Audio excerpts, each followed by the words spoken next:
Ninawatakieni Eid Mubarak Waislamu wote mnaosherehekea sikukuu ya Eid siku hii ya leo. Wakati tunaendelea kusherehekea sikukuu ya Eid, tuendelee pia kuchambuliana siasa. Na siku hii ya leo tutaongelea juu ya uadui wa Israeli pamoja na Iran. Ni uadui unaosababishwa na nini? Na uadui huu umeanza lini? Hii ni swali ambalo wengi huwa wanajiuliza, na mimi niko hapa kwa ajili ya kukujuza. Jina langu ni Rachel Robin, hii ni Rachel Robin Online TV. Usisahau kusubscribe hapo chini ili uwe wa kwanza kupata habari zangu kama hizi. Tukiangalia katika historia, tunaona kwamba Iran na Israel hawakuwahi kuwa na ugomvi kuanzia zama za kale. Na tunaona kwamba mfalme wa Iran zamani sana alikuwa anaitwa Cyrus the Great. Alienda akaivamia Israel na aliitawala Israel. Kwa Iran ilikuwa koloni, Israel ilikuwa koloni la Iran, na mfalme wao Cyrus the Great alikazuri sana na Wayahudi, na yeye ndio aliyesaidia Wayahudi kutoka utumwani kule Babylon, lakini pia akawajengea hekalu. Kwa hiyo Wayahudi walijiona wako salama sana mikononi mwa mfalme wa Iran Cyrus the Great. Hii ni kipindi cha zama za kale. Baada ya hapo tuingie katika zama sasa ambazo wengi walikuwa wameshazaliwa, baba zetu na mama zetu. Baada kuu ya pili ya dunia, Iran na Israel zilikuwa zina mahusiano mazuri. Israel ikiwa ndio imeundwa mwaka 48 na Iran ikiwa ni serikali ambayo ipo kuanzia siku nyingi na ilikuwa iko chini ya Shah Mohammad Reza. Kwa hiyo hizi nchi mbili zilikuwa zote ni washirika wazuri wa nchi za magharibi. Kwa hiyo kulikuwa hakuna sababu ya wao kuwa na uadui zaidi ya kuwa na ushirikiano. Baada ya hapo ilikuja kuingia serikali ya kina Ayatollah Khomeini mwaka 1979. Wa Iran sasa wakawa wamemuondoa Shah Mohammad Reza na kuingiza serikali ya kina Ayatollah Khomeini. Sasa ilipoingia hii serikali ndipo matatizo na Israeli yalipoanza, kwa sababu kwanza kabisa hii ni serikali ambayo haipatani na Marekani ilikuwa kuanzia mwanzo. Lakini je, hii ni sababu ya Israeli kuwa na uadui na Iran? Hapana. Zipo nchi ambazo hazipatani na Marekani na Israeli amekuwa na urafiki nazo. Mfano China ni adui wa Marekani, lakini Israel wana urafiki na wanafanya biashara na wanauziana teknolojia. Urusi ni maadui wa Marekani kwa muda mrefu, lakini Israel wamekuwa na urafiki na Warusi kwa muda mrefu. Kwa hiyo uadui kati ya Marekani pamoja na nchi nyingine haufanyi Israel naye akaingilia huo ugomvi kwa kiasi kikubwa. Tunaona sasa ni nini haswa, ni kwamba swala zima la uadui wa Iran pamoja na Israel linatokana na ushindani kati ya Iran pamoja na Saudi Arabia. Huo ndio uhalisia wa tatizo, lakini hakuna tatizo lolote lile ambalo Iran na Israeli wanalo. Kwanza hawajapakana. Maana kama wangepakana ungeweza kusema kwamba labda wanagombania mipaka, wanagombania ardhi, umeona, labda huyu kaingia kwenye ardhi ya mwenzie hivi na hivi, au wanaitamani ardhi ya mwenzie. Hapana. Hizi nchi hazijapakana, hazina sababu yoyote ya kuwa na ugomvi. Umeona hata huko nyuma hakuwa na ugomvi, lakini sababu kubwa ya ugomvi wao ni ushindani kati ya Iran pamoja na Saudi Arabia. Kivipi? Saudi Arabia kwa kipindi kirefu wamekuwa kama ndio kitovu cha dini yao ya Kiislamu, kwa sababu pale ndiko kwenye Maka. Na serikali mpya ya Iran ilipoingia madarakani na ilijitangaza kuwa ni serikali ya Kiislamu, Iran ikaanza kuongozwa Kiislamu.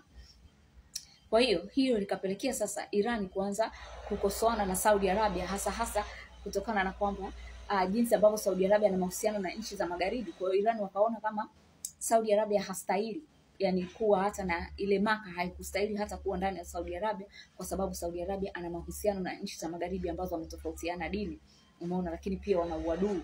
Kwa hiyo moja kwa moja Iran wakawa wanataka sasa wao ndio kusimama kama mkombozi au mtetezi wa watu wote wenye dini yao pasipo kujali madhehebu.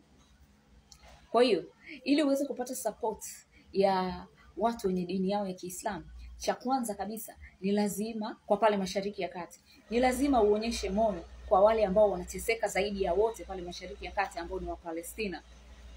Iran kwa hiyo ilibidi auvae ule ugomvi wa Israel na wa Palestina, akasimama kama mtetezi ambaye atawatetea wa Palestina ili waweze kurudishiwa ardhi zao.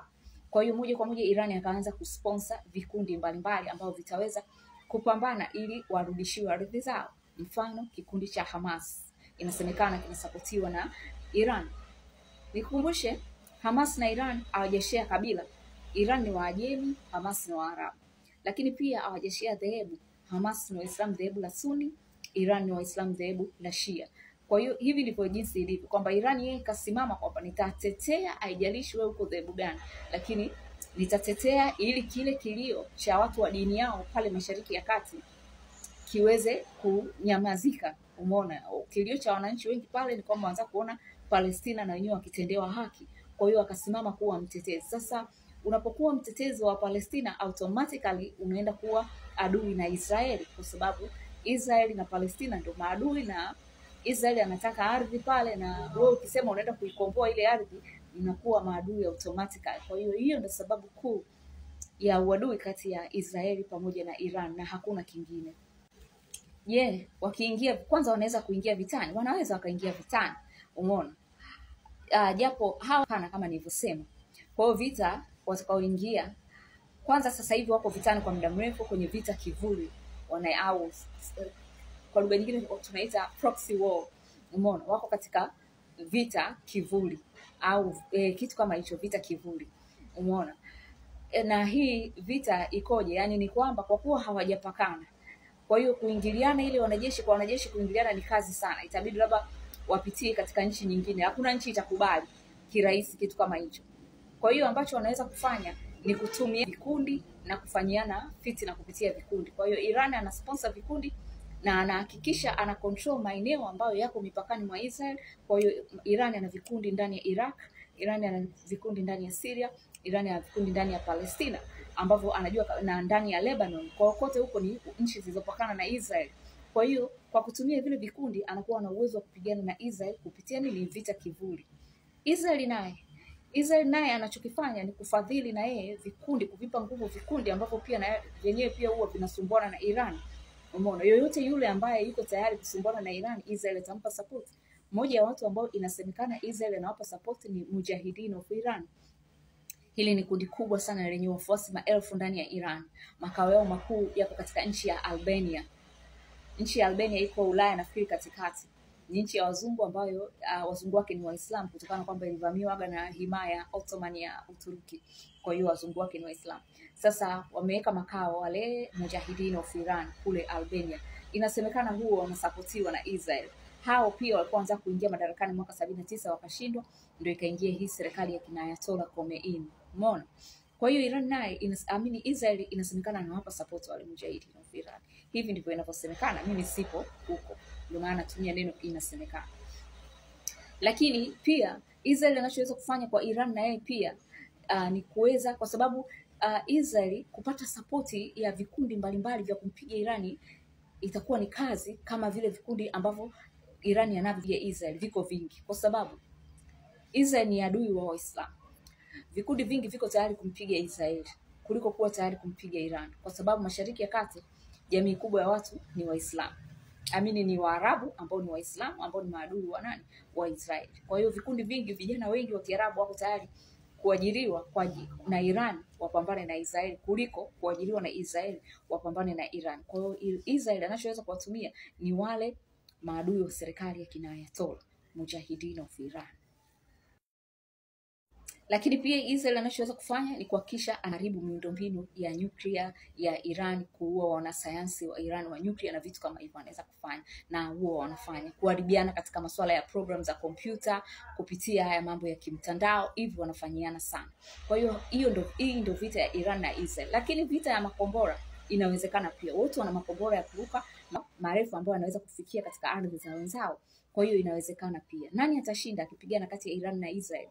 Hawajawahi kupigana, kwa hiyo tuwezi kujua nani atashinda. Lakini kiuhalisia Iran yuko juu kijeshi, Israel yuko chini kijeshi. Iran ana wanajeshi wengi zaidi. Katika renki za dunia Iran ni namba 17 kijeshi, Israel namba 18.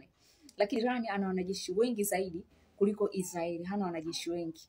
Kwa hiyo na Iran ameshapigana, wana uzoefu Iran wa kupigana vita ya muda mrefu ya miaka 8 na Iraq wakiwa wanasaidiwa na Wamarekani. Na Iran waliibuka na wenyewe kidedea, hawakupigwa na serikali haikung'olewa. Kwa hiyo Israel akisaidiwa na Marekani hakutakuwa na guarantee kwamba wataweza labda kushinda, kutokana kwamba hata Iraq walisaidiwa na Marekani kwa hali na mali ili waipige serikali ya Iran, lakini walishindwa kuitoa madarakani miaka ya 80 kwa miaka 8. Kwa hiyo hivi ndio ilivyo. Mimi ni Rachel Robin, usisahau kushare na kusubscribe ili uwe wa kwanza kupata habari kama hizi.